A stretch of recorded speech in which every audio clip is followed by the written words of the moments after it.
32 жаштагы Вероника Мальнева жокчулуктун айынан 2 уулун кароосуз балдарды калыбына келтирүү борборуна берүүгө аргасыз болгон. Жалгыз бой энеге колундагы 3 кызын багууда кыйынчылык жаратууда. Балдардын тамак ашына каражат табуу үчүн үйгө чүрпөлөрүн жалгыз таштап кетүүгө туура келет.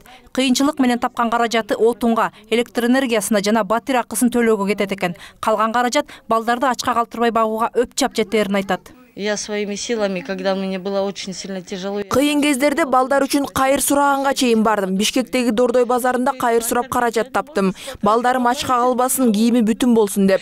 Мен үчүн баланын ачкадан ыйлаганын көрүүдөн өткөн азап жок. Аларды жарык дүйнөгө алып келгенден кийин татыктуу жашаса деп ойлойм. Тилекке каршы аларды толук камсыздай албай жатам. 2 уулумду балдар үйүнө бердим. Мам, не плачь. Мама, плачь.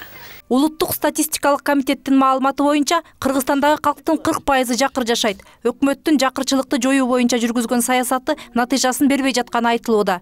2012 жылы калкты социалдык жактан коргоо боюнча орток мөөнөттөгү стратегия жазылып, анын аткарылышына 7,5 миллиард сом каражат бөлүнгөн. Быйыл анын мөөнөтү аяктап жатат. Анын аткарылуусуна көзөмөл жүргүзгөн укук коргоочулар документтеги убадалардын болгону 71% гана иш жүзүнө ашканын айтышууда. У министерства случилась экономия. Аскамсыз болгон үй бүлөлөрдөн 433 миллион сом үнөмдөп калышты. Бул үнөмдө 2014 жылдын бюджетине белгиленип, анын 170 миллиону башка беренелерге коротулду. Ага кызматкерлердин маянасы, административдик чыгымдар кирет. Ошол эле учурда жакыр жашаган үй бүлөлөрдүн жөлөк пулдары көбөйтүлгөн жок.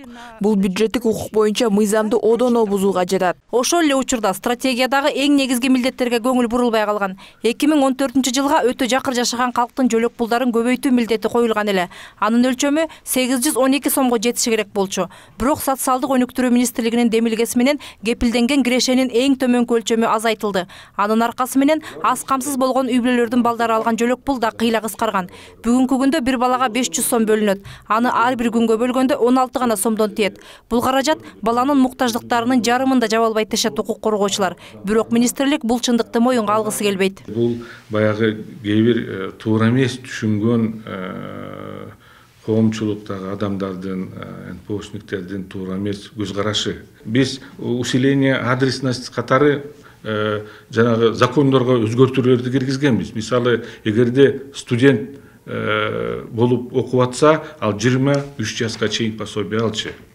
Жана коммерческий вуздарда окуп атканчы. Азыркы күнү баягы пособияны, баягы мен айткан пособияны 18 жашка чейин алат. Эмнеге? Эгерде ал коммерческий вузды окуп атса, значит анда мүмкүнчүлүк бар. Стратегияда үй бүлө институтун бекемдөөгө басым жасалган. Бирок статистикалык маалыматтар боюнча тескерисинче жатак үйлөргө жиберилген балдардын саны өскөнү байкалган. Былтыркы жылы интернаттарга 357 бала жайгаштырылган. Бул 2012 жылдагыга караганда 54%га жогору. Мындай фактылардан улам өкмөткө жарандарды камсыздагандан көрө өз муктаждыктарын жабуу маанилүүрөөк деген ой келет. Мээрим Ташыбекова, Эрлан Кемелбеков, НТС.